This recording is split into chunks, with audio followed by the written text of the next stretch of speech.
Hello beautiful soul! Welcome back to my channel. This is my channel. I'm from Japan, Kabayan Libra. This reading is for you. Tingnan natin na iyo October 5 to October 11, 2025. Maraming salamat po na sa mga subscriber, new subscriber, cross-watcher, at sa mga bagong pasok dyan. Welcome na welcome kayo sa bahay ni Ate Aimee. Salamat din sa nakataba ng puso ninyong mga comments. At sa mga nagpa-personal reading, marami pong salamat.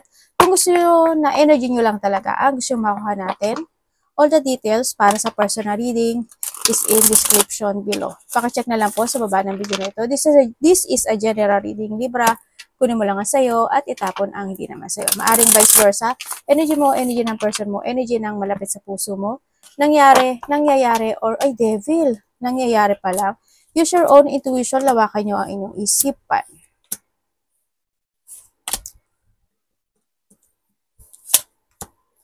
Magkakaroon. Travel ka? Ay. LDR kayo? Ooh. May bullying, magkakaroon ng hindi pagkakasundo or may mga tension pa talaga na hindi natatapos. Tingnan natin ha, energy mo. Libra energy this week. Ano po ang energy ni Libra? Ingat ka sa mga paligid mo, sa pakapiligiran mo. Pwedeng kapatid mo, kasama sa trabaho, o sino man yan. Mga bullying, may mga conflict kasi ako nakita. May matataas ang ego. Ibig sabihin, may mga tao, kasi maraming tao ako nakita, ang pwedeng galit or masama ang iniisip nila sa iyo. Or maybe iba sa inyo sa hata kayo ng nakaraan, or you're stuck in your situation, you are trapped. Energy ni Libra. May stuck and trap ako nakita. Energy niya this week.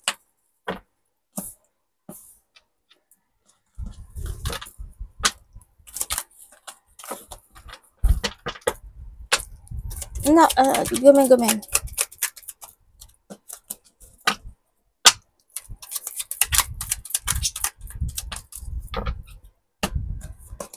Okay, energy mo this week. Ayusin natin si card. Okay, energy mo this week. May mga may mga bagay na gusto mong ayusin, gawin, asikasuhin. Ako nakikita dito na medyo mahihirapan ka pa na asikasuhin o gawin yun. Yun, pwedeng may gusto kang umpisahan, pwedeng may gusto kang tapusin, pero hindi pa siya matatapos. May mga ayusin ka na hindi pa totally mag-e-end yun, bagay na yun. And also, yung energy mo, medyo low yung energy mo sa akin. May mga point, sana wala kang sakit, no? Or someone is may sakit. O andito yung sitwasyon na mapanghihinaan ka ng loob. Sabi sa inyo, makakaramdam, energy mo, boring ka na, no? Parang naboboard ka. Naboboard ka na sa buhay, naboboard ka na sa trabaho mo, naboboard ka in your situation. Na may mga bagay na hindi ka makaka-focus. May mga bagay na magiging pabaya ka o mapapabayaan. Pwedeng hindi mo, kala mo naasikaso mo na, naayos mo, hindi pala. Sana hindi lahat, mag-ingat kayo lala sa pera nyo, no? Ayan. Kasi hindi ko nakikita yung stability mo pagdating sa pera. Pwedeng sa trabaho rin. Ganyan. Pwedeng you are thinking to release yourself sa trabaho mo o sa relationship mo. Pwedeng sa iba dito, wala kayong trabaho or wala lang kayong ipon. Yan. Sana magkaroon pa rin kayo ng trabaho, ha? O maaaring kakaroon lang kayo ng problema sa trabaho nyo or relationship. May mga bagay na o sitwasyon na naulit na noon na mauulit muli ngayon. May magtatapos sa buhay mo. And then also is may paglipat Hindi ko alam kung lilipat ka ba ng lugar, bahay, apartment, trabaho, karelasyon, ganun. May malalaman ka rin daw katotohanan. May tao na makikipag-ayos sa'yo. Ako nakikita sa'yo. Or ikaw ang makikipag-ayos. Pagdating sa family, ando talaga you are emotionally matured. Andun yung care and love mo talaga. family and relationship. Parating sa kanya. Ano pong parating kay Libra?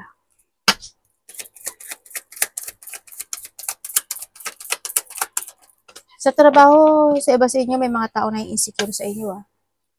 Or maybe you're insecure. Parating po sa kanya, ano yung sabihin? Uy. Ano po?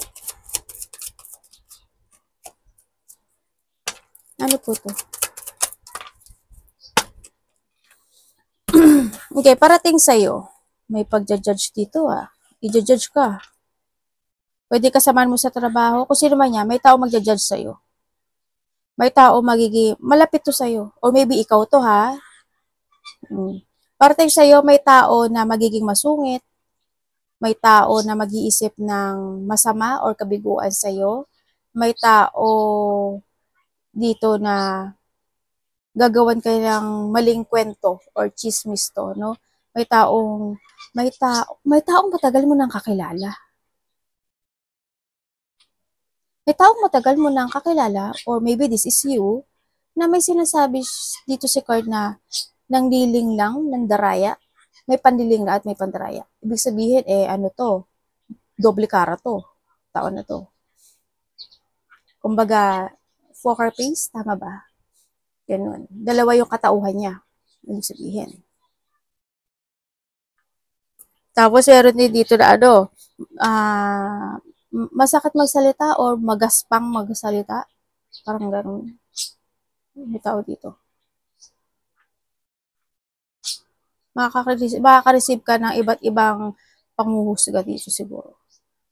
May sinasabi siyang papers and documents. Baka kailangan mo nang isulat, asikasuhin, gawin, ganyan. May tao na cold, or maybe ikaw ang cold, or manipulative, unfaithful, liar. May tao talaga nagsisinungaling. Parating din sa'yo, yun yung mga paratang, mga ano. Mayroong parating. May union eh. May union. Ako na nakikita sa'yo. Pwedeng magkakaroon ng pagkikita sa taong matagal mo ng connection. Pwedeng family, pwedeng itong tao na to matagal kayong hindi nagkita, maring ano siya, basta ganon. Sasabihin ko sana Japanese, baka hindi naman yan. Kalimutan ko ito, ano nun Tagalog. Basta matagal kayo hindi nagkita. Ganon. Maring magkakaroon ka ng connection muli sa tao na to. Meron daw tao dito na mayayamot ka or maiinis siya sa'yo. May ganon ako nakikita. Pwede ikaw rin yung mayayamot. Alam, may nag-aano sa'yo, mamatsyag sa'yo. Oo.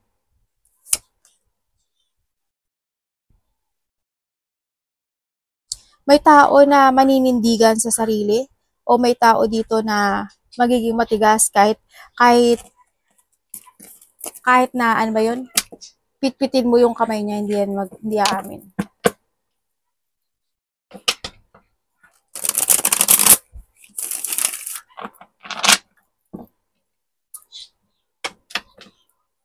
May tao masakit din magsalita. Ano dapat iwasan ni Libra Universe? Meron ding taong wala sa katwiran. Dapat iwasan. Ikaw naman talaga yan eh. Sabay ka na eh. Inano ko na eh, no? Hindi, ikaw naman talaga to. Ito yung sinasabi ko. Ikaw naman talaga yan. Sinagot ko lang yung maraha. Okay, dapat mong iwasan. Siguro dapat mong iwasan yung mga tao na matataas ang pride sa buhay. Yan. Yung hindi ka makapag-let go, iwasan mo yun. Iwasan mo yung hindi ka umiwas. Yun. Yung hindi, syempre iwasan mo rin pananahimik. Alam mo yun? Palagi ko sinasabi sa'yo yun eh. Alam ko palagi, ikaw yung narinig ko na palagi ganun eh. Na kapag may pwede ka namang sabihin, magsalita ng opinion, sabihin mo. Baka makatulong naman din sa'yo. Diba? Iwasan mo yung pananahimik. Iwasan mo ma-out of control ka, mga ma-delay or ikasa yung mga bagay-bagay. iwasan mo ma-stagnant ka or hindi ka maghigpit. Pwedeng sa pera, ganyan. You need to save money rin kasi. Or maghigpit ka, no? Kung kailangan mag-ipon ka na ng pera or maghigpit ka kahit koonti, pwedeng mag-say no. Kumbaga, no? Para rin to sa future mo, syempre. Iwasan mo yung panghinaan ka ng loob. Iwasan mo yung pwede namang gawin ngayon, desisyonan ngayon, bakit hindi pa ngayon? Bakit bukas pa? Bakit sa next year na lang? Bakit sa isang linggo na lang? Sa isang buwan na lang? Mga ganon. Iwasan mo na, ano yun? Yung hindi ka magkaroon ng transformation sa sarili mo. May mga bagay na kailangan mo rin mag-uhin sa sarili mo. To success. To enlighten. Karelasyon. Yung mga sinungaling, yan. Yung mga sinungaling, sneaky. Iwasan mo na lang yun. Anak, ano ba yun? Yan. Parang may nauhulog kasi sa akin. Siyempre, whatever holding you back sa nakaraan, this is a time to let it go. No? Maging mas more and wiser ka this time and stronger. Kailangan magkaroon ka na ng yung mga lesson na yun, huwag mo kakalimutan. Kamusta ang love ni Libra, Universe?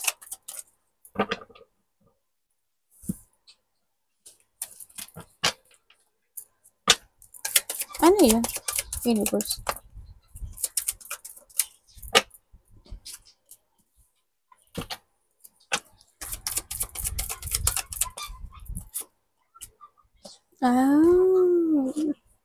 Talaga po. Okay, dalawa. Okay. When it comes sa love, hindi, inayos ko lang yung baraha kasi ang dami kong baraha. When it comes sa love, kung kayo is nagkahiwalay nitong tao na to, this week, mukhang kukonek siya sa'yo. Yun sa tao na to. Iba sa inyo, matagal mo siyang kilala pero kahit na matagal mo na siyang kilala, bakit? Devil, parang nagsisinungaling siya sa'yo. Or maybe this is you, May pagsisinungaling kasi, ako nakikita May tao na nangliling lang o nandaraya, o may panliling lang na nagaganap. Kung nagkahiwalay ka dito, gusto kanya kausapin. Gusto kanya kausapin, pero maaaring itong tao nito sa panghihina siya ng loob kasi hindi niya alam kung ano sasabihin niya sa'yo. Maaaring naghihintay siya na ikaw yung kumunik sa kanya or oo, ikaw yung naghihintay siya maaari. Kung hindi siya kukunik o naghihintay siya.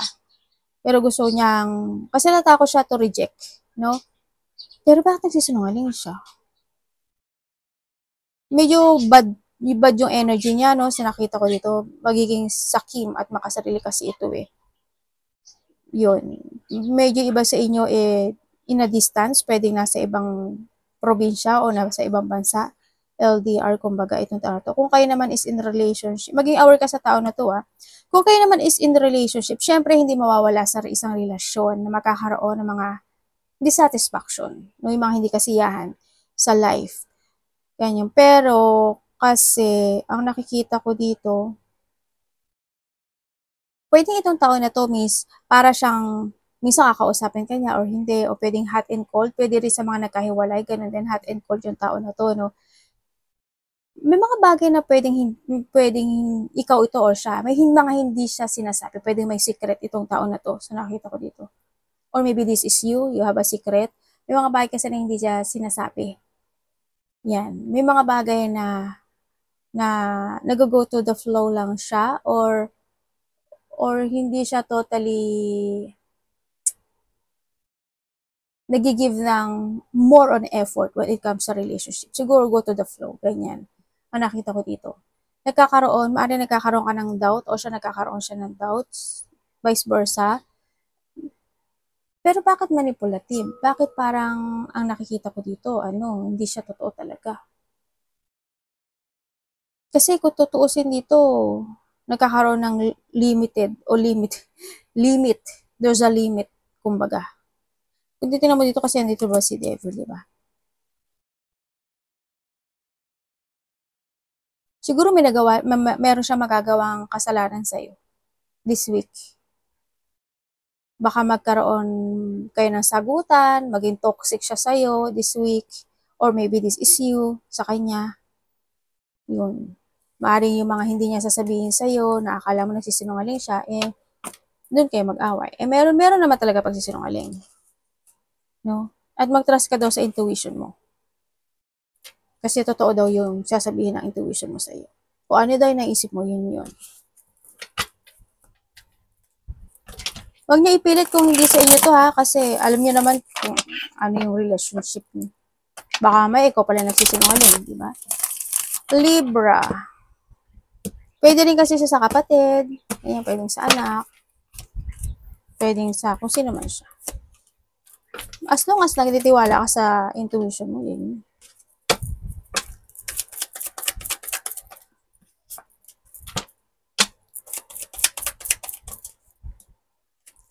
Universe, pwedeng ano ko to. Thank you. Ooh. Okay. Maybe in the past. Sobrang naging mahirap para sa'yo, no? Nagkaroon ng pag-isolate, pag-iisip, sadness, or may mga pinagsisihan, or maaaring may mga failure situation happen into your life in the past. And this time, ang nakikita ko sa'yo dito is mukhang magiging maganda this October, no? Yung sabihin is, there's a lack situation happen. Pwedeng may ma-achieve ka, malaki man o maliit ito, there's an achievement happen into your life. May mga matatapos na hardship situation sa buhay mo, may improvement na, magkakaroon na ng unti-unting improvement o may improvement na pagdating sa iyong finances, financial. There's a positivity happen din. And syempre nga, birthday mo. Diba? Happy birthday! Yan. Belated, happy birthday in advance. Kaya pala parang palagi may celebration. Yung nakikita ko sa dito.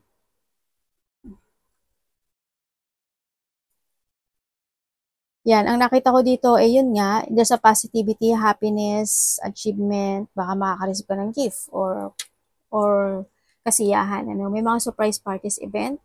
Ako nakikita happiness, fun, enjoyment. Yan. Getting together also, no, meron dito. Getting together ng mga close relationship, family, reunion, unity, group, pwedeng ganun sa iba sa inyo. Yan. Ang nakikita ko sa dito. There's a transformation happen into your life this October. Magkakaroon ng transformation kasi this time sa iba sa inyo is maybe you are using your head than to your heart. So nakikita ko dito, makakaramdam ka ng peace of mind. Marami sa inyo makakaramdam this month ng peace of mind. Magkakaroon ng may mga so iba dito magkakaroon kayo ng pag-uusap when it comes to family, house, or relationship. Yun na nakikita ko dito. Kakaroon na pag-uusap to. Pwede rin na may hihingi ka ng advice or someone's giving you an advice. May pag-a-advise Pwedeng sa relasyon, pwedeng sa pera, pwedeng sa family or bahay. Parang gano'n.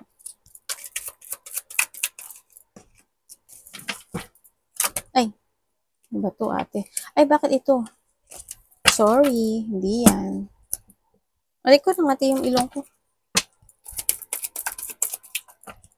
Ano po ito, universe?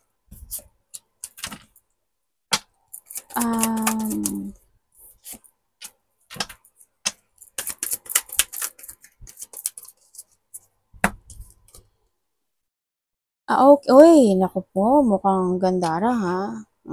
Daming, mukhang attractive ka talaga, no? You're getting away with something. No? Nakikita ko naman sa'yo na may mga instant opportunity na darating sa'yo. Pwede siyang idea, pwedeng opportunity, pwede siyang love life. Pero ang sinasabi dito is you need to trust your intuition to make a decisions right. Kailangan huwag ka magmadali, be patient para hindi mag-messy, no? To make a choices. Kaya may mga darating na opportunity, may mga darating na love life. Diba? San ka? Lagi ko nakikita sa YouTube. Yan, may mga bagong simula. May mga bagong atraksyon ako na nakikita sa iyo. Yan, may mga maiisip ka na raw. Siyempre, makaka-receive ka daw ng text message, communication. Pero alam mo pa, hindi ko alam why, pero ang daming tao ako nakikita. Nasa parte ka ba ng mundo? At at ng buhay mo at ang daming tao ako nakikita. Baka nga siguro birthday mo or pwede na pag-uusapan ka rin kasi Libra, ano, sa iba sa inyo. Marami kang marireceive na comment,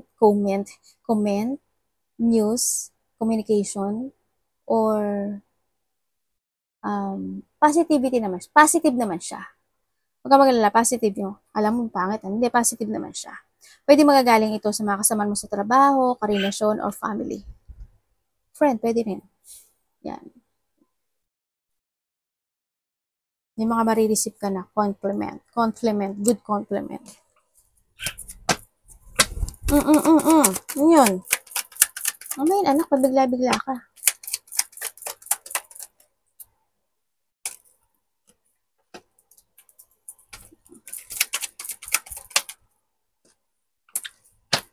Ang gamin niya. Sorry.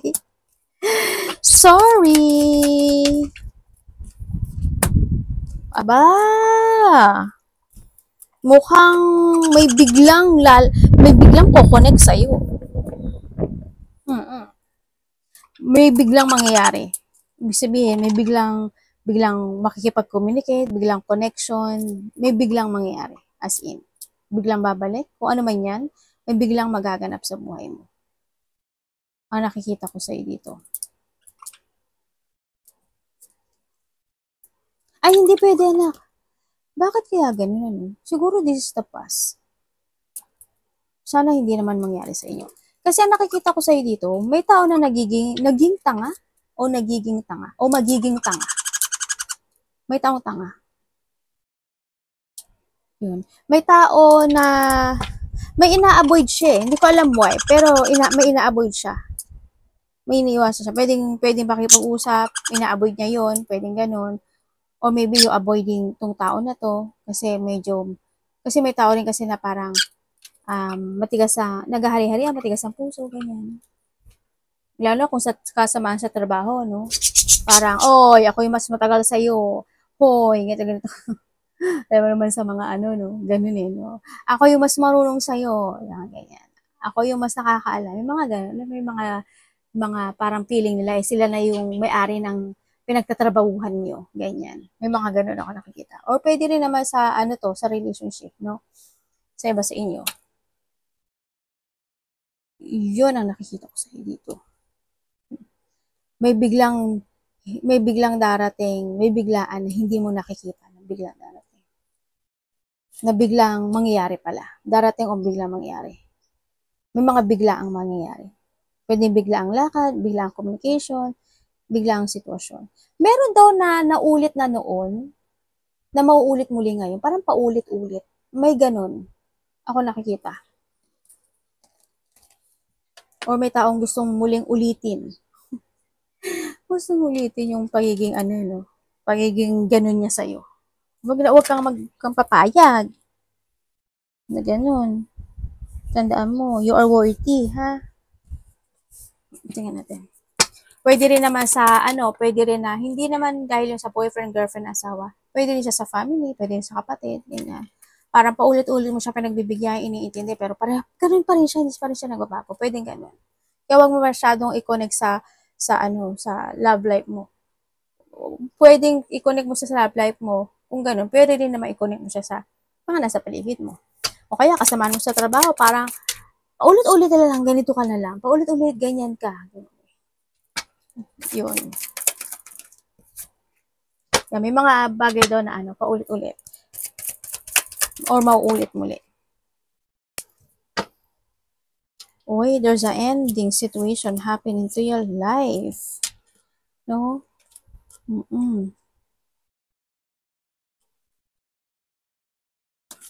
Ano po siya, universe? Ano to? Okay. Nasa iyo pala. Okay, ang sabi dito is may magtatapos sa buhay mo. Siyempre may sinasabi na may mga bagay na kailangan mo nang baguhin. Isaayos. May mga bagay na need to let go. Or 1.0 to 2.0 version of you, no? This time. May tao na mag-o-open sa'yo. Kasi may parang may hihilingin sa sa'yo eh.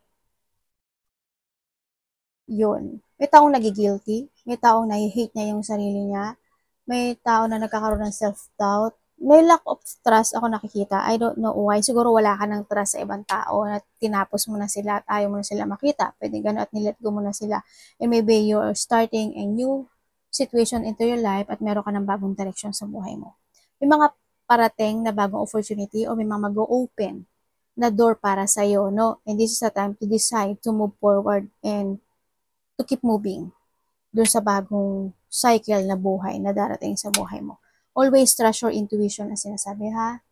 Huwag kang magda-doubt sa bagong simula ng buhay o bagong pagsasaayos in life. Kailangan mo lang talaga is to keep fighting. Alam mo naman na ikaw, Libra, always you're a person who is napaka-survivor mo, no? Ang dami mo na rin kasi pinagdaanan. Ngayon ka pa ba mapanganghihinaan ng loob? 'Di ba? Ito yung kinakailangan, ano ka rin, manindigan ka na. Kumbaga, balatan mo yung dating ikaw to a new you. Save money, ha? Kailangan mo na rin daw ayusin yung money mo kasi nakita ko you're not stable. So, iba sa inyo is work, ganyan. You need to be aware then, no? Arigato namaste, God bless.